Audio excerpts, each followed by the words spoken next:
Hi everyone, I'm Molly. And I'm Erica. And we are so excited to be here with you today as your guides as you transition with your child to a gluten-free, dairy-free, sugar-free lifestyle.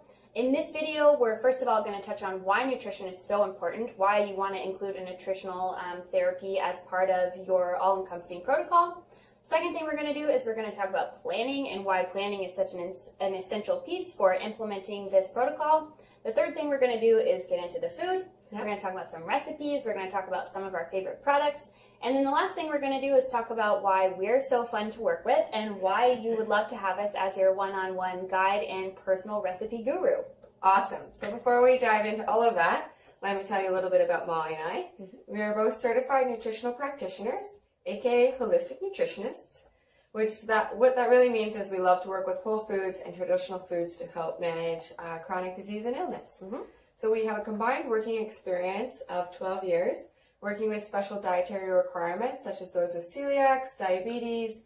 We worked with the vulnerable population, the elderly, which we both love, of course. And then as well, working with those with autism and ADHD.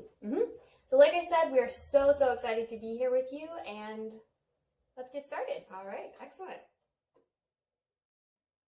So as nutritionists, Erica and I definitely value the food component. We think it's really important, but we also realize that it's not a cure-all.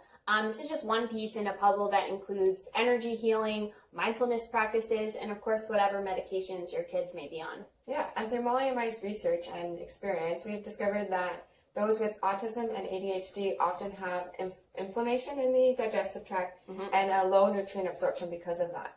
So what we need to really do is increase the anti-inflammatory foods to lower inflammation and increase nutrient-dense foods into the diet. 100%. And so when we're talking about inflammatory foods that are causing that inflammation, the three big ones that we're talking about are gluten, dairy, and sugar. And Erica and I would include corn and soy in there as well. These foods are in everything. They're heavily modified and they're laden with pesticides, which makes them incredibly inflammatory. And the other things we really look out for are colors, dyes, and preservatives. Yeah. And one thing we really want to acknowledge is that those foods are delicious. Yeah. Like, you're not going to reach for broccoli in the fridge if you have pizza in there. Yeah. So the one thing that we really do is that we look at the kids' favorite foods and their flavor profiles and put that into the adaptation to the diet. Yep, 100%. And that's really what makes us successful. Exactly.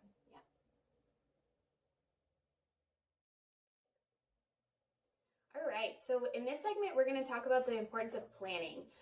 We totally get that cutting all these things out, especially if those foods are staples in your household, is super overwhelming, super daunting, and it's like, what am I supposed to do? Like, where do I even start? So that's kind of what we want to talk about in this portion.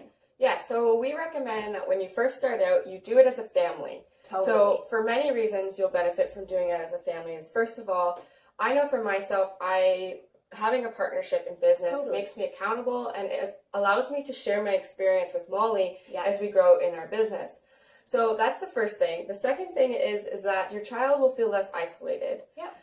If everyone in your family is still eating all these delicious foods, they're going to feel really not set up for success in the fact that they're constantly tempted and, not feeling like they're doing it as a family. And also, whoever's cooking the meals, it's a lot easier if you do it for everyone versus just cooking a whole separate thing for your child. Yeah, totally. I know my mother said to me, like, if you don't like it, there's bread in the cupboard. So do it yourself. Yeah, so that's another thing. The other thing is that your family's going to feel the health benefits of it. Taking these foods out of the diet, you're going to see health improvements that you didn't even know you needed. Yeah, exactly. Yeah. And so that's great. Do it as a family for sure. And kind of along those same lines, and I do this myself, is meal prepping. So guaranteed you're going to have things that don't go according to the plan. But if you've planned out your week and if you've prepared some of your meals in advance, or like chopped vegetables, or even just knowing what it is that you're going to cook for dinner that night, can take some of the guesswork out of your week. And like, again, tying into doing things as a family, eventually those meal prep days, maybe on the weekend, can actually become also a little bit of family bonding time. So it's a really good way to get your kids in the kitchen, get them involved, and have them be like a proactive participant in what you're doing. Yeah, and later we're going to link to a blog that gives a really good way to include your children into this activity without causing you more stress. Yeah. More, because it can be like your training, right? So like it can be more work to have extra hands sometimes. Exactly. So we also acknowledge that. Yeah, for sure. Yeah, so there's going to be two approaches that you can take, and the first one is going cold turkey. Yeah. So if your child already has a varied diet and loves fruits and vegetables and all those things, it's going to be a lot easier to cut out those 5 foods. Yeah. But also, if your child's eating grilled cheese all the time, the second approach we recommend is doing it gradually. Yeah. Because so we would do it 3 weeks at a time, and we do it with you and coach you with you based on what your child's favorite foods are that you're trying to cut out. Because those foods, especially gluten and casein, act as opioids in the brain and are addictive foods. So cutting those out can actually have withdrawal symptoms, which further exacerbate your symptoms your child may already be experiencing. Mm-hmm. Yeah, just to kind of exemplify that a little bit, like if your kid's eating grilled cheese or something, then, you know, cutting out gluten and dairy right away, not exactly going to be a good idea. But if your kid like eats a lot of fruit, for example, you have a lot of room to wiggle, and then you can kind of go cold turkey. But along what Erica was saying with the opioids, that's our last tip, is that expect that there are going to be some bad days. Yeah. On the days that you cut something out, especially if you're one of the people going gradual and if your kid is really relying on the gluten, dairy, soy, sugar foods, you know, maybe take the Friday off, do it over the weekend, give yourself a little grace period for some days that are maybe not going to go that smoothly. And so those, of course, every family is different. Those are kind of the basic things that we outline across the board when we're working with people. So, you know, the nuances, there are definitely things that you're going to need to work through. And if you work with us one-on-one, we're there to help you. But that's a really good place to start. Yeah, for sure. Okay, so this is by far our favorite portion of the video. It's all about the food, which is really where we like to sit. And basically, again, we recognize that this is overwhelming. And so what we wanted to do with the food portion is really set you up so that you can actually get started right away. So on the download, you have the top 10 foods and you also have the recipe download. So in the recipe download, we have recipes, obviously. We have some of our favorite foods listed, like products that you can buy. And then we've also compiled some of our favorite resources for you. Yeah, exactly. So what we really did when we were navigating the research is that it's overwhelming. Yeah. So some blogs had, you know, still we're using sugar, some... Yeah, or like artificial sweeteners. Yeah, so what we did was we navigated that for you and gave you recipes that you can really follow and implement yourself.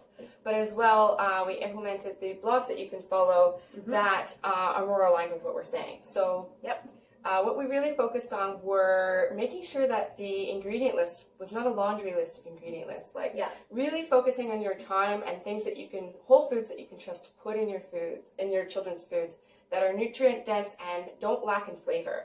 Yeah, exactly, because you can't compromise on flavor with kids. Yeah, like I've made these delicious chicken nuggets before, you know, whole food chicken fingers, and this blogger swore to me that her children loved them. They were honestly repulsive. Like, so we've tried these recipes for you, making sure that like I can actually say they taste delicious. Yeah, because that's really, really, really important. So we've provided 11 recipes, I think, 11 recipes for you. A lot of snacks, some meals, and then some other fun things.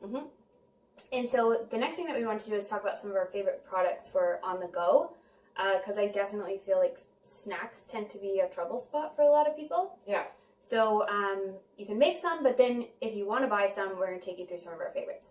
So the first one is these raw red banana spears from Giddy-Yo-Yo. We love these, and so for your banana-loving children, these are great. They're dried, they're chewy, they're gummy, but they kind of taste... They taste chocolatey. Yeah, chocolatey. They're really good. These are amazing. Yeah. So there's another. So we recognize that some of the snacks are more sweet than savory. Yeah. So we really like these Seed Snacks because this is a great company. They don't use soybean oil. So and they also So soybean oil or no soybean oil. Sorry. The olive oil and just sea salt. Really delicious and good for that like crunch, the chip lover. Yeah, the chip lovers. And that's something really good to note. If you're buying chips, even like vegetable chips, a lot of them, yeah, they use like soybean oil. Even the organic ones are canola or safflower. So sea snacks are great, and they have a bunch of different flavors. Yeah, because those oils, when cooked, become rancid in your body and are really inflammatory. Yeah, exactly. So another savory thing that we like are these Nude Food crackers. These are the barbecue flavored. They come in a couple of different flavors. These ones are sweet potato based, and they don't have any nuts in them, but some of them do have nuts, so just kind of watch out if you're in a nut-free home. So Nude Food crackers, these are a great vessel for dips. So good. They're called Kawaza energy balls. This is a cookie dough flavor. Yep. And these are really great. Pop them in your freezer. They're really fun snacks on the go. Also, just be careful, some of these do have nuts, but the recipe that we included that you can make at home is nut-free. Yeah. So we recognize that also, like, a lot of schools are nut-free, so we really were, like, conscientious of that with our recipes and then the snacks we're providing. Yeah, for sure. So the other thing I have over here is this Kevala organic coconut butter. And so coconut butter is different than coconut oil in that it includes the meat. And so this has definitely that peanut buttery texture where it like sticks to the roof of your mouth. So I like to mix this with apple butter, and then it's a great thing for kids to dip fruit in, or whatever, like a neutral cracker or like a seed bread or something like that.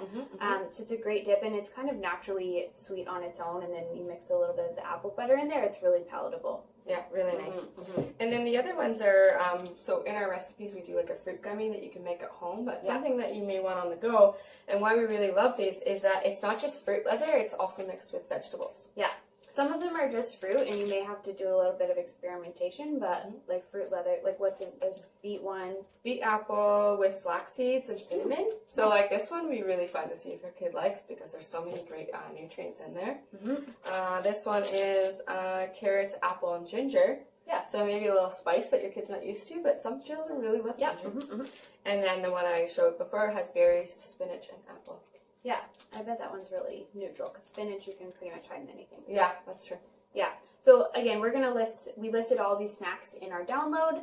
And then the last thing that we have for you are some of our favorite blogs. Yeah. So there's 3 blogs that that we looked at, and like the world of blogs is so like overwhelming. Yeah. So the 3 ones that we found are food based, and they're like really great alignment with like less ingredients, like a lot of flavor, and really easy for you to make with your kids. So that's a lot of fun. And then there's other 3 are more information based. So ones that food ones and information ones. Yeah, and so those ones are like the tips that we talked about before about how to incorporate your children into cooking with you so that you're not overwhelmed. Yeah, and just getting some experience from other moms and tips from other moms or dads who have been through what you're about to embark on.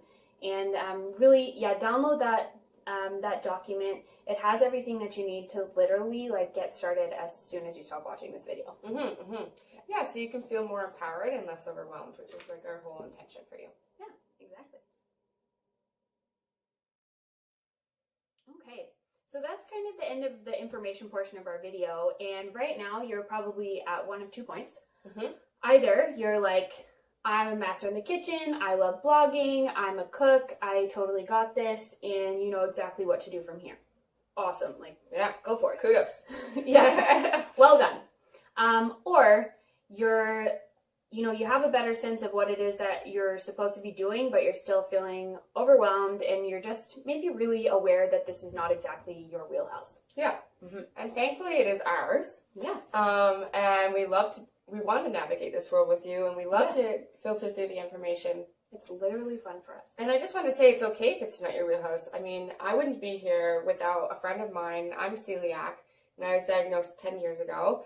And I wouldn't be where I am today without him helping me navigate the world of celiac and showing me that I could just use a whole foods diet, not worry about eating those disgusting like cardboard breads, and really like cook for myself and feel empowered with my flavor palette. And so I just want to say, like, it's okay to reach out. Yeah, exactly. And so when we work with people, the way we structure it is we start with a 1-hour initial consultation. That's where we get to know you, we get to know your kid, what they like, what they don't like, what you're likely to come up against, and then you actually leave that first session with a plan and a strategy in place for where to go from there. And then we're meeting with you every week to troubleshoot. So, for example, if this is the week that you're getting rid of cheese and it's just turning into a huge nightmare, we talk it out, we figure out another strategy to try, a different direction to go so that it's workable for you. Or maybe you just have a busy week and you're like, how am I going to do everything that I have to do this week? Yeah, and do all of this meal prep on top of it. We're there to kind of help you out. Yeah, provide a little bit more solutions for you. Exactly. Yeah. And so what we'd like to do is we have a 15-minute free consultation where you can see if this is a right fit for you. You can ask us more questions based on this video, or, just like find out how to go from here. So you can go access us at info@mollyanderica.com. Yep, just send us an email. Send us an email, to when to set it up, or you can go on our website, mollyanderica.com, and go to our contact information, fill out a form, and you can set up a 15-minute free consultation with us. Yeah, but like Erica said, we had so much fun with this video. I really encourage you to get the downloads, put those into place right away. They're going to be so helpful and a game changer. And really just thanks for watching. Thanks for being here with us. Awesome.